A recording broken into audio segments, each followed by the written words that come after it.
insane that someone came with this idea that let's get some foxes and put them in the cages and maybe let's have 50,000 of them.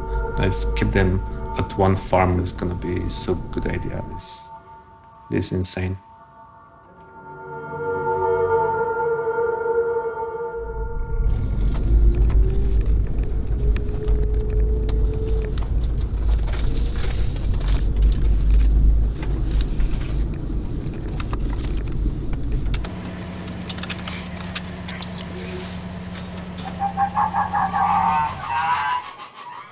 When you get over the fence, it's like a statement that you will not hide this cruelty from the public anymore.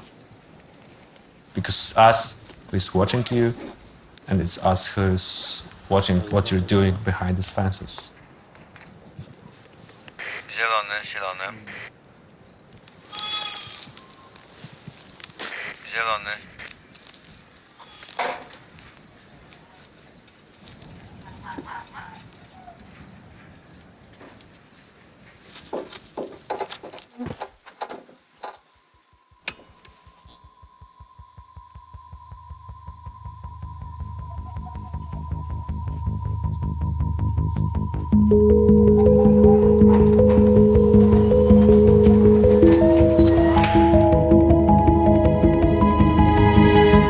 Still, many people think that fair industry is something that happens in China or maybe Russia, but for sure not in Poland or not in Europe. I feel like we're doing just public service, exposing what the public wants to be exposed. When we started, I didn't know that much about the industry itself. But very quickly I learned that the list of reasons to stop is just endless. I think some people just cannot stop looking when they see some injustice. Once you really see how it looks, it's hard to forget about this and just live your life without trying to do your best to stop it. Me and a couple of friends started to think about starting our own organization called later on Otwarte Klatki.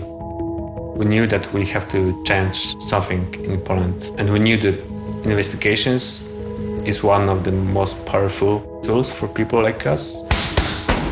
What we started here is not going to be solved very early, very quickly. I believe that we have to prepare for a marathon.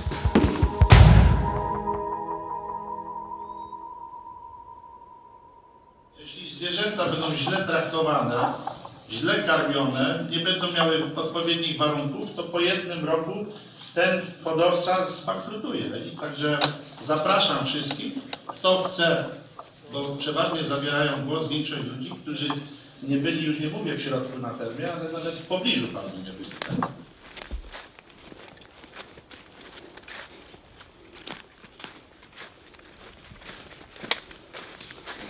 We are now filming one of the biggest farm in Poland.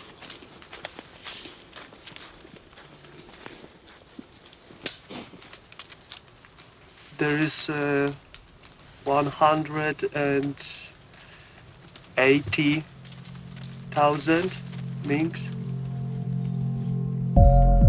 Before we started the investigation, there were very few photos and videos of Polish fur farming, and mostly it was official photos of the fur farmers themselves.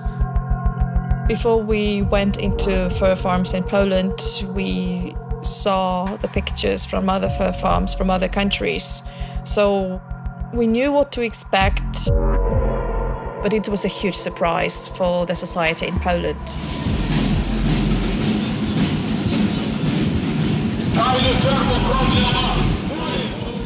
I didn't know it exists.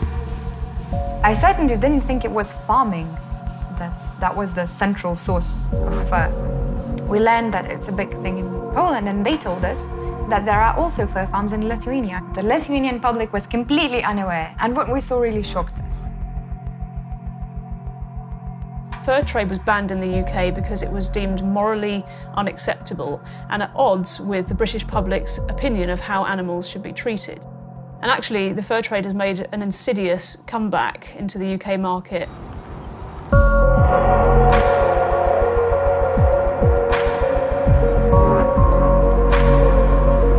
So since the ban took effect in 2003 in the UK, we have seen the domestic trade replaced by imports of fur from overseas.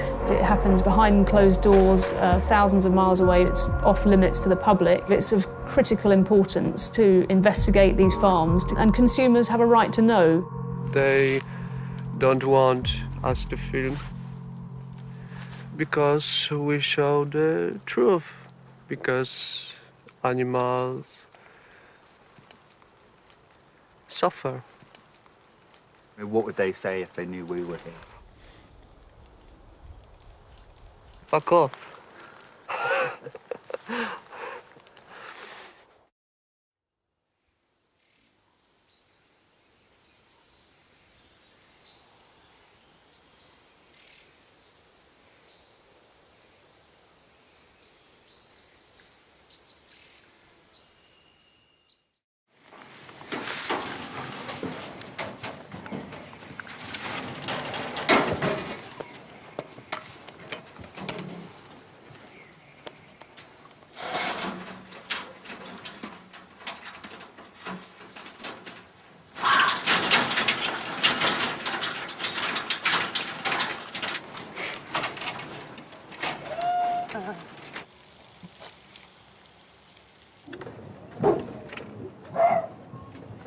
Right after getting inside of the first farm, I just basically came to the first cage that was the closest to the fence. I was very calm at the moment. It was a really strange feeling because I had no idea what to expect. I was so focused on the technique of taking the footage. But the next day, it all came to me. For me, this was this moment when I almost broke down completely, and I almost started crying. And I think I needed a few minutes to collect myself and remember about the work we are here to do.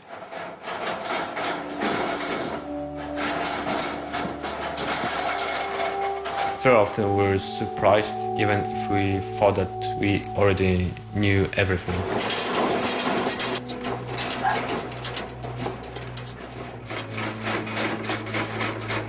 With every new farm, there was something new to be learned and new things to see.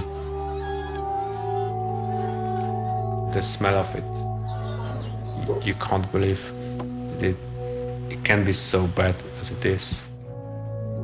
These animals are either very apathetic or very aggressive. They kill each other, they chew their own paws. Mothers are able to kill their own babies inside because of the levels of stress. Cannibalism, rotting bodies in the cages, injured and sick animals in the cages, foxes and minks running in circles, going insane.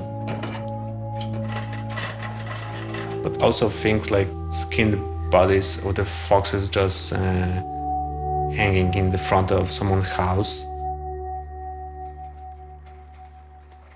I've seen farms where all of the animals that were there obviously had mental problems.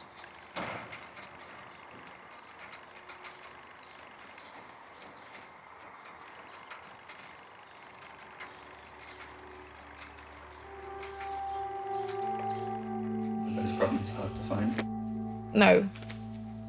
That's why it's a big surprise if you know that there are vets that apparently go to fur farms and tend to not notice anything. I was already an activist. I read a lot of books. I've seen a lot of pictures, but I really didn't know how I'm going to react. It's not an abstract thing anymore. When you look at the fox that has never seen life outside of the cage, and you know that this fox has been doomed from the moment of birth, It's an extremely powerful feeling.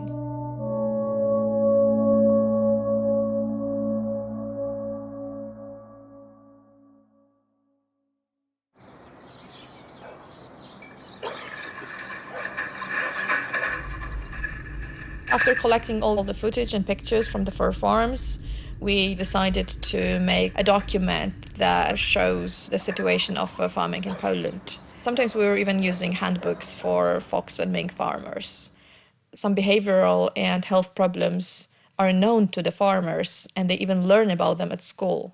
There were people that were genuinely surprised that foxes and minks spent all their lives inside of the cage. The first investigation was a big breakthrough, but we didn't realize at that moment that we would be so much attacked personally by the fur industry. Yeah, it's the farm behind the house there. You see the cameras there. Sometimes you can just find a fur farm by the smell of it, even from the distance of 2-3 kilometers. So very often, these farms are like somewhere in the back of the town. Tam widzimy dachy, tak, fermy, norek. Tam jest druga ferma norek. Tam kolejna ferma norek, ale to już innego inwestora. I tam w Marzyninie kolejna ferma norek, też innego inwestora. Że otoczeni jesteśmy zewsząd. The word farming may show to you an image of some old building in the countryside, but in the last 10 years we've witnessed a huge explosion of industrial fur farms. For 50,000, 100,000, 200,000 animals. We've become the third biggest producer of fur in the whole world, behind Denmark and China, killing almost 10 million foxes, minks and raccoon dogs every year. And that's just Poland. This is the thing about the fur industry. Very often they are hidden from the public eye. All you can see is the wall, barbed wire, the fence, and many people don't realize what's actually happening almost in our backyard. Farmers don't like what we are doing, and that's why they are really trying to attack us on every possible front.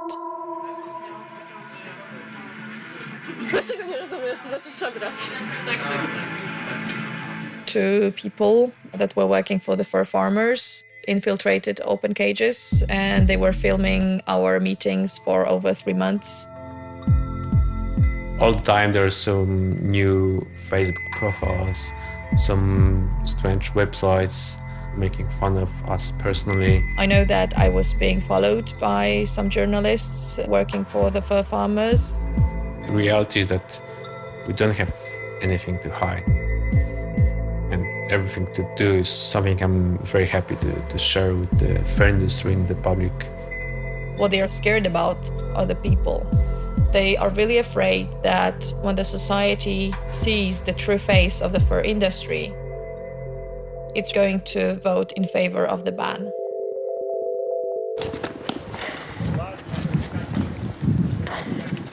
Przemek, to mógłbyśmy wyskoczyć po tą klatkę. Pan by nam pomógł ewentualnie.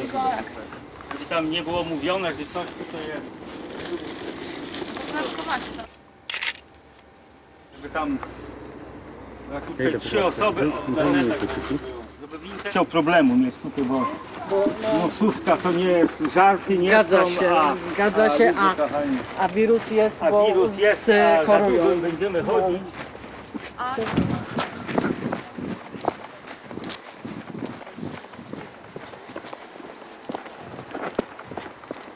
Trzęsł się, był wyliniały, wychudzony, z chorobą skóry. Był wychudzony, miał chorobę świerzb. Ferdynand bardzo się bał.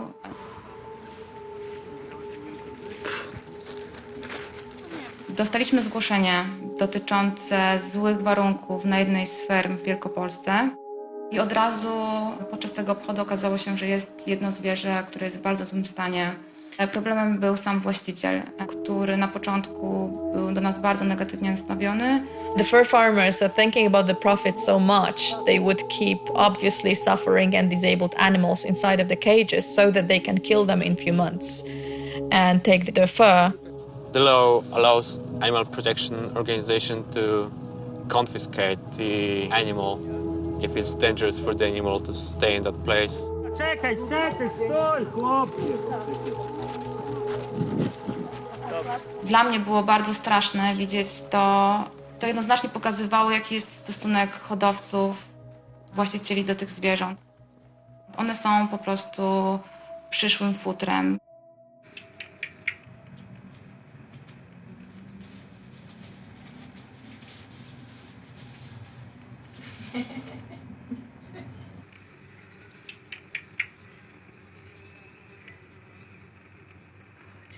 Ferdynand.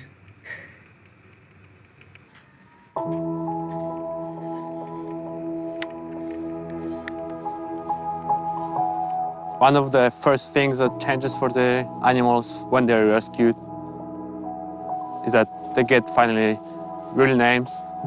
It's an act of treating them as the subjects and not objects, and thinking about them as sentient beings that deserve happy lives and deserve to be treated respectfully.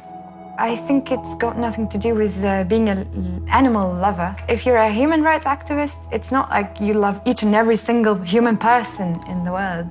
You just think that they kind of deserve to be treated okay. Ferdinand represents almost 10 million fur animals being killed each year in Poland only, so they're a perfect reminder why it is so important to keep on fighting and why it is so important not to give up. When there was a ban in UK, there were just a couple of fur farms left. Right now in Poland we have this huge political lobby as well. Very big business, very big money. Raimund Gąsiorek is one of the most known Polish mink farmers, probably between 1 and 2 million animals, who at the moment was vice president of the Fur Breeders Association. Now he's the president of it. Wszędzie chodzi o pieniądze głównie. I te organizacje, ta organizacja Otwarte Klatki jest finansowana, na to są dowody, przez zagraniczne firmy organizacyjne. No ale niech pan nie przeszkadza, proszę pana, ja panu nie przeszkadzam. Organizacja jest finansowana. Everything is just on the film. The fur industry just couldn't pretend that it didn't happen.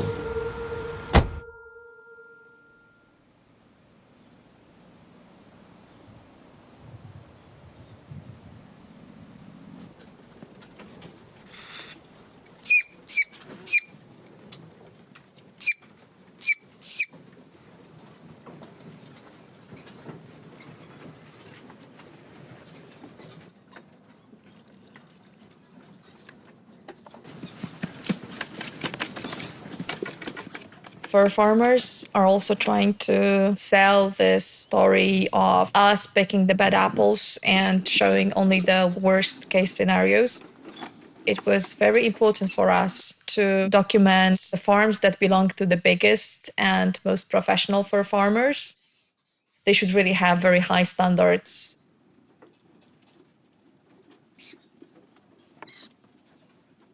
What we have seen there is just exactly the same. Our case is not that his farm is extremely bad or anything like that. We just say that it's the same as any farm. So we went to some farms. It's just these depressing sheds and rows of them and thousands of animals. What they have is very nasty, stinky food that's dropped on the top of their cage. Some mink get food dripped on their ears and tops of their head, so their brothers and sisters just bite these off, chew that food off together with their skin. You know, many minks don't have ears in fur farms, so if you wonder why, it's probably because there was food on them. Just tear each other to pieces. The mink have webbing on their paws because they are swimming animals. Can you imagine standing on wire cage floor with webbing between your fingers. They live in caves. They dig caves, they swim. So the natural thing for the mink to have would be water to swim in, or at least, to wallow in for a bit. They don't have that in fur farms, naturally. That wouldn't pay off for the farmers. These solitary animals, suddenly they are in tiny cages, brushing sides with each other for the best part of the year. And then they are killed, never having really felt that liberty. Of course, it brought media attention to the topic. I think nothing unusual for mink farming, but of course still shocking for the public. After a couple of months, he sued us for defamation. He claims the footage doesn't come from his farm. He says it's from China. Apparently, it's easier for us to travel to China than to go inside of the farms here in Poland. For the fur farmers, it's about survival, to stay being able to make this big money they make. This industry has huge amounts of money, so some Polish journalists even documented that senators received money, directly from fur farmers. Trying to sue someone because they have shown some pictures is limiting the freedom of the society to know what's going on in the country. It tells me they will use any weapon, any lie, any possible attacks just to survive.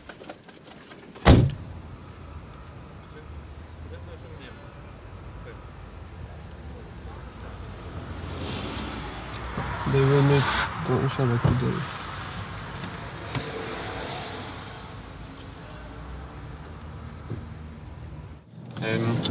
Znasz inne wejście. Yeah, just laughing that we're not used to the front gate. The important thing about the footage from investigation is that we used recorded GPS coordinate, and today we're gonna use the same GPS device at the same farm to prove that the coordinates show exactly the place when the footage was recorded 3 years ago. The truth is on our side. I suppose they prepared the mink farm for the visitation, so it's gonna be the cleanest mink farm ever.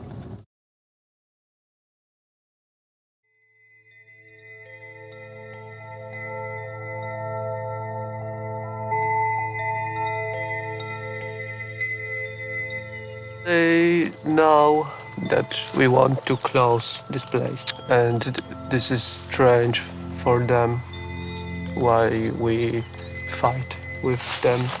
Some of these people can still find something better in them, but they are so deeply in this culture of treating animals as objects, they are not able to see these animals out of the cages. They can't escape it. А що должны? Пойже там майстер ветеринария, студент тоже. Она...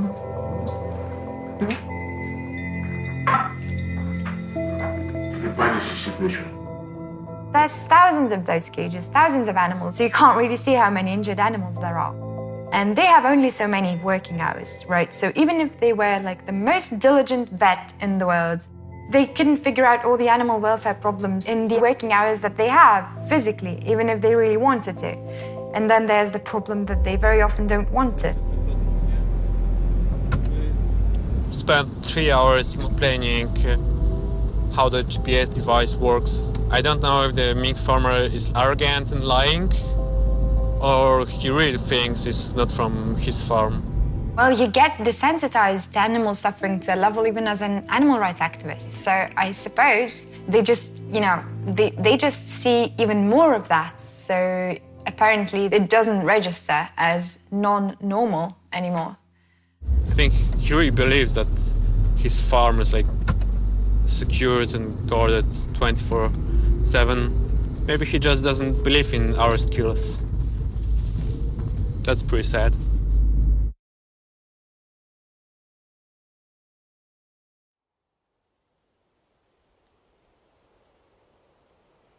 Sometimes when I go through the old photos, the old films, I remember many of the animals. We rescued Hansel and Gretel, and with them is kind of special for me because I remember them from where they were like 4 weeks old. The image that you can see in the sanctuaries, yeah, it's heartbreaking, I think. You also remember with all those animals that are still on the farms.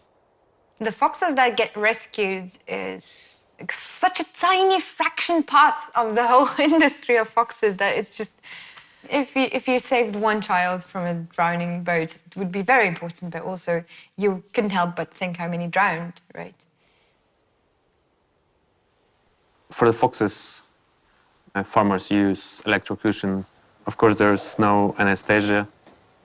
Electric probes into the anus, into the mouth of a fox or a raccoon dog, and after 3 seconds, the heart should stop.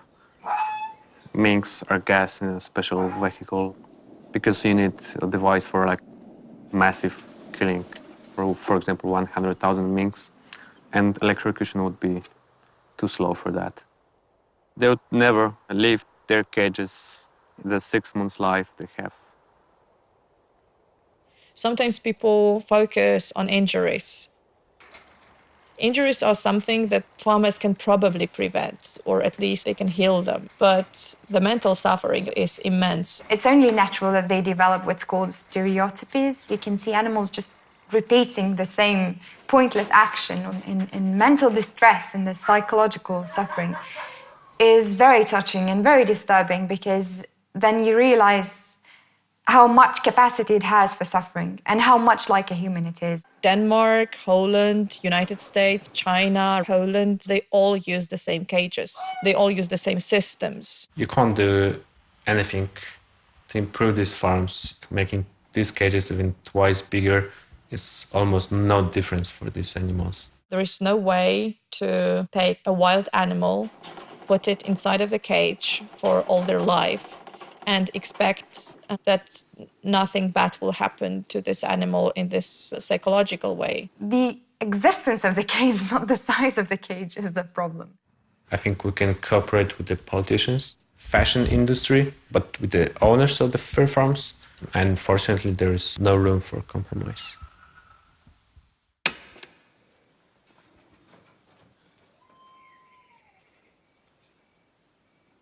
Fur industry is generations old. You know, it is probably one of the oldest trades ever. So there's a massive heritage, and I'm not prepared to see that heritage just disappear now.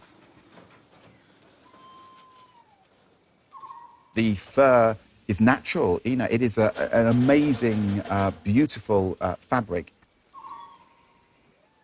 It's hard to break down why there's been an increase in the UK. Some of it is the domestic market, and particularly younger people buying fur. Maybe a girl in their 20s who's buying just a fur pom-pom. But then you've also got the very big high-end department stores who are attracting overseas buyers from the Middle East, from Russia and from China. One of the things which has happened in the fur trade is that there's now a lot more product available, from smaller, more affordable items right through to the very expensive Fendi high-end luxury items.